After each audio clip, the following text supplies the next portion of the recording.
노무현의 퇴임 후 전국은 급변하기 시작했다. 경제 살리기를 내세운 이명박 후보가 제17대 대통령으로 취임하면서 민주주의 원칙은 곳곳에서 붕괴되기 시작했다. 그러나 국민 여론의 귀를 막은 이명박 대통령의 불도저식 정책 추진 방식은 취임 석 달 만에 국민들의 격렬한 저항에 부딪히게 된다. 정부의 미국산 소고기 수입 결정에 항의하는 촛불이 전국으로 퍼져나간 것이다. 이명박 정부는 어떻게 이 위기를 돌파해야 할지 묘책을 마련하기에 고심했다. 반면 노무현 전 대통령은 퇴임 후 고향 봉하마을로 돌아가 시민 노무현의 삶을 시작했다. 야, 기분 좋다! 최고 권력자에서 평범한 촌부로 탈바꿈하기 주저하지 않았던 그는 고향 봉하마을에서 농사를 짓거나 손녀와 자전거를 타는 등 평범한 생활을 누렸다. 할아버지 따라오너라. 또는 그를 보고 싶어 찾아오는 많은 국민들과 격이 없이 어울리기도 했다. 대통령 할 때는 욕을 짜더라 했었더니 일할 때는 욕을 짜더라 했었더니 일 안 하고 노니까 좋대요.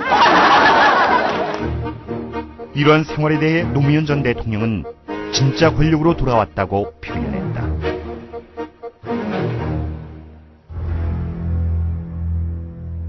그러나 평범한 시민 노무현의 인기는 지지율이 추락하는 새 정권에게 눈엣가시였다.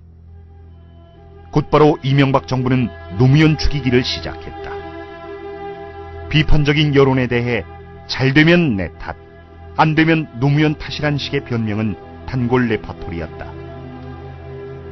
2008년 6월부터 이명박 정부는 노 전 대통령이 무단으로 국가 기록물을 가져갔다고 주장하며 노무현을 공격했다. 재임 시의 대통령 기록물을 유출시킨 것은 실정법상 명백한 불법 행위입니다.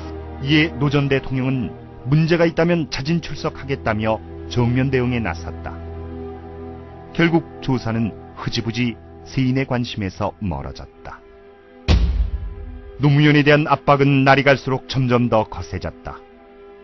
노 전 대통령의 인척과 친지들이 하나씩 검찰에 불려갔다.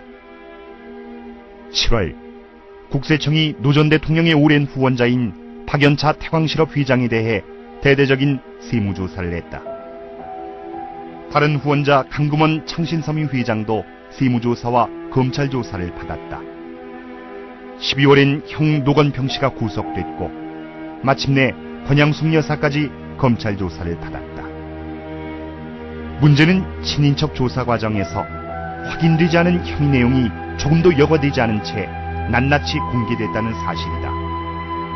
권 여사가 박연차 회장에게 돈을 받은 사실을 몰랐다고 노 전 대통령이 진술했을 때 검찰은 이 사실조차 몰랐을 리 없다는 말까지 덧붙여 언론에 흘렸다.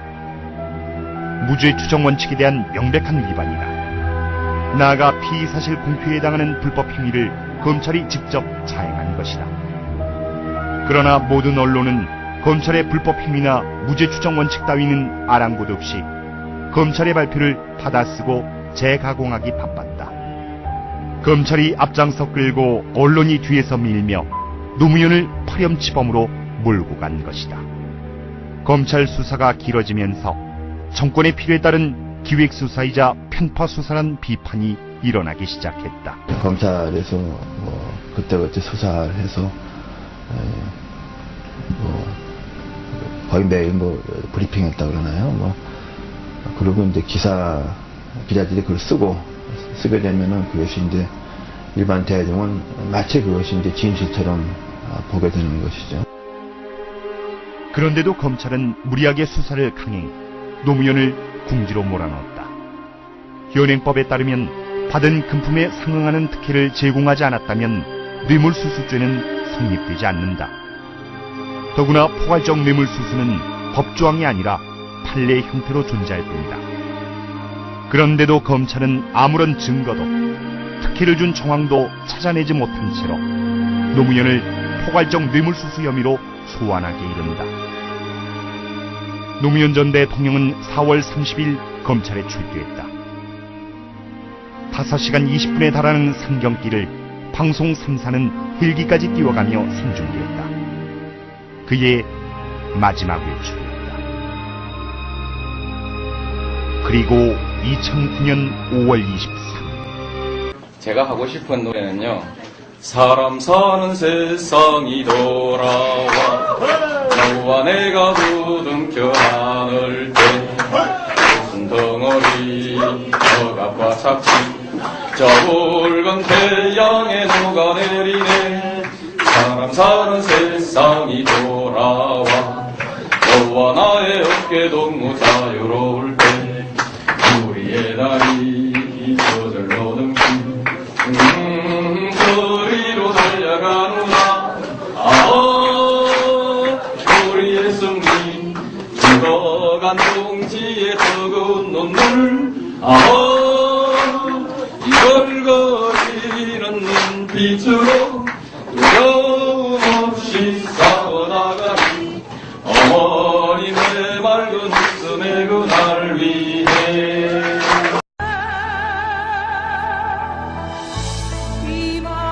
존경하는 의원 여러분, 그리고 국무위원 여러분, 부산 동구에서 처음으로 국회의원이 된 노무현입니다. 국무위원 여러분, 저는 별로 성실한 답변을 요구 안 합니다.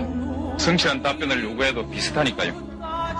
청년 학생들이 죽어가는 것은 감옥에 가서 참여해야 될 사람들이 권력을 잡고 온갖 도둑질을 다 해먹으면서 바른 말하는 사람 데려다가 고문하고 죽이는 바람에 생긴 일이니까 그 사람들이 임명한 국무총리와 국무위원에게 무슨 대책이 있으리라고는 믿질 않습니다. 물으면 제가 그러지요. 제가 생각하는 이상적인 사회는 더불어 사는 사람 모두가 먹는 거, 입는 거 이런 걱정 좀 안 하고 더럽고 안 입고 온 꼬라지 좀 안 보고 그래서 하루하루가 좀 신명나게 이어지는 그런 세상이라고 생각을 합니다. 만일 이런 세상이 좀 지나친 욕심이라면은 적어도 살기가 힘이 들어서 아니면 분하고 서러워서 스스로 목숨을 끊는 그런 일은 좀 없는 세상 이런 것이라고 생각합니다. 노동자와 농민이 다 함께 잘 살게 되고 임금의 격차가 줄어져서 굳이 인류대학을 나오지 않는다 할지라도 높은 자리에 그리고 안 올라가도 사람 대접 받을 수 있는 세상이 되면 그런 세상이 와도 지금처럼 이렇게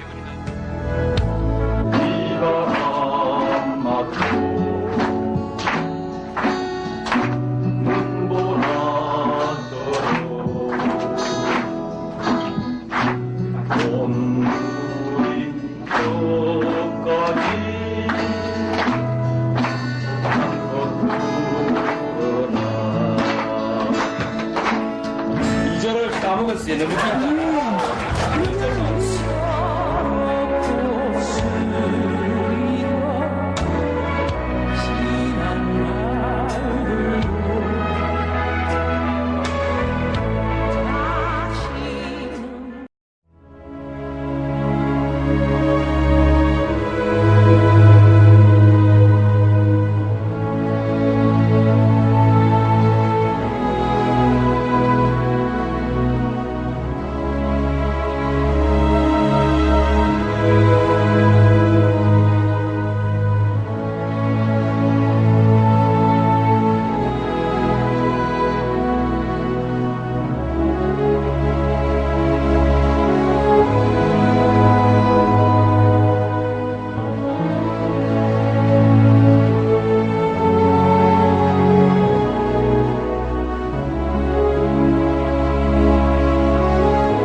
않는다.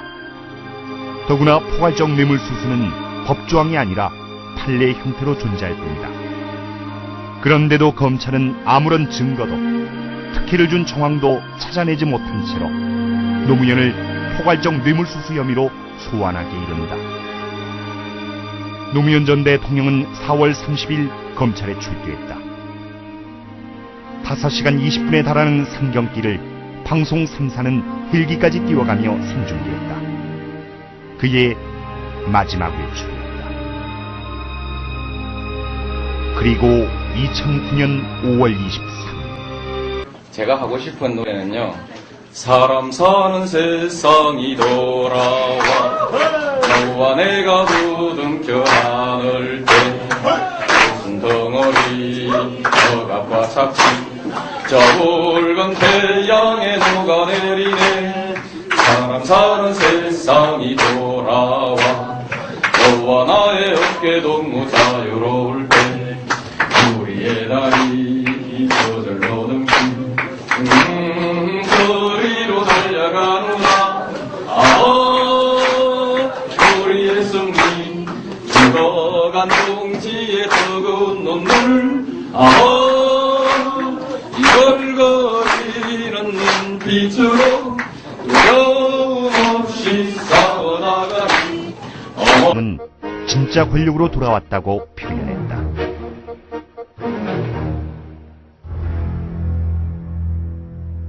그러나 평범한 시민 노무현의 인기는 지지율이 추락하는 새 정권에게 눈엣가시였다. 곧바로 이명박 정부는 노무현 죽이기를 시작했다. 비판적인 여론에 대해 잘 되면 내 탓, 안 되면 노무현 탓이란 식의 변명은 단골 레퍼토리였다.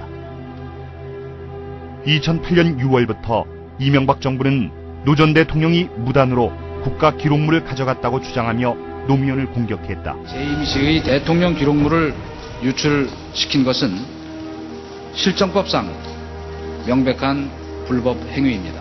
이에 노 전 대통령은 문제가 있다면 자진 출석하겠다며 정면 대응에 나섰다. 결국 조사는 흐지부지 세인의 관심에서 멀어졌다. 노무현에 대한 압박은 날이 갈수록 점점 더 거세졌다. 노 전 대통령의 인척과 친지들이 하나씩 검찰에 불려갔다. 7월 국세청이 노 전 대통령의 오랜 후원자인 박연차 태광실업 회장에 대해 대대적인 세무조사를 했다. 다른 후원자 강금원 창신섬유 회장도 세무조사와 검찰조사를 받았다. 12월엔 형 노건평 씨가 구속됐고 마침내 권양숙 여사까지 검찰 조사를 어린의 맑은 웃음의 그날 위해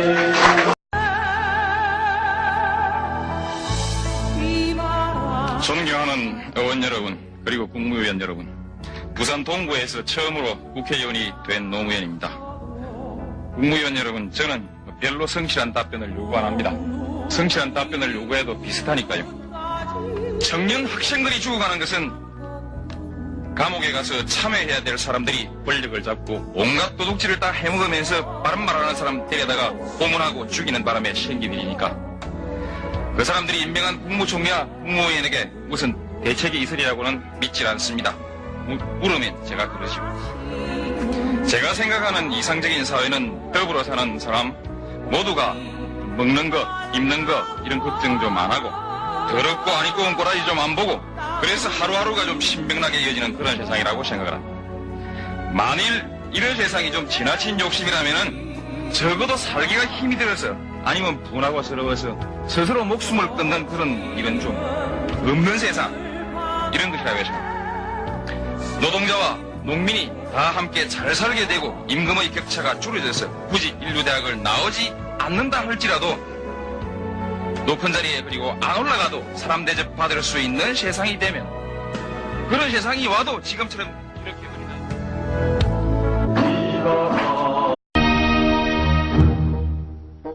노무현의 퇴임 후 전국은 급변하기 시작했다.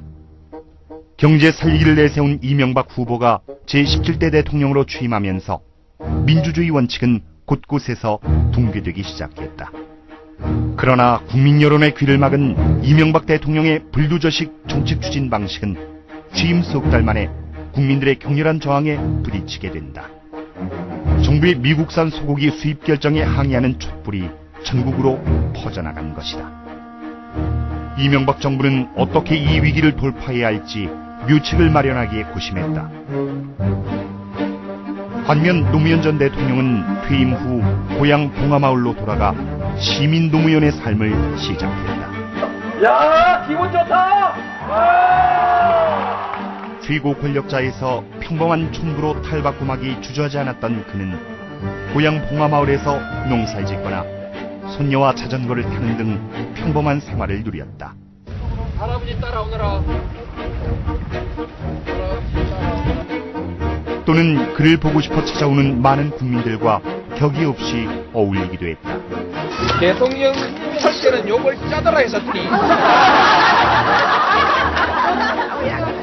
일할 때는 욕을 짜더라 했었더니 일 안 하고 노니까 좋대요. 이러한 생활에 대해 노무현 전 대통령 받았다. 문제는 친인척 조사 과정에서 확인되지 않은 혐의 내용이 조금도 여과되지 않은 채 낱낱이 공개됐다는 사실이다. 권 여사가 박연차 회장에게 돈을 받은 사실을 몰랐다고 노 전 대통령이 진술했을 때 검찰은 이 사실조차 몰랐을 리 없다는 말까지 덧붙여 언론에 흘렸다. 무죄 추정 원칙에 대한 명백한 위반이다. 나아가 피의 사실 공표에 해당하는 불법 행위를 검찰이 직접 자행한 것이다. 그러나 모든 언론은 검찰의 불법 행위나 무죄 추정 원칙 따위는 아랑곳 없이 검찰의 발표를 받아쓰고 재가공하기 바빴다. 검찰이 앞장서 끌고 언론이 뒤에서 밀며 노무현을 파렴치범으로 몰고 간 것이다. 검찰 수사가 길어지면서 정권의 필요에 따른 기획수사이자 편파수사란 비판이 일어나기 시작했다. 검찰에서 그때그때 수사를 해서 거의 매일 브리핑했다 그러나요? 그리고 이제 기자들이 그걸 쓰게 되면은 그것이 이제 일반 대중은 마치 그것이 이제 진실처럼 보게 되는 것이죠. 그런데도 검찰은 무리하게 수사를 강행, 노무현을 궁지로 몰아넣었다. 현행법에 따르면 받은 금품에 상응하는 특혜를 제공하지 않았다면 뇌물수수죄는 성립되지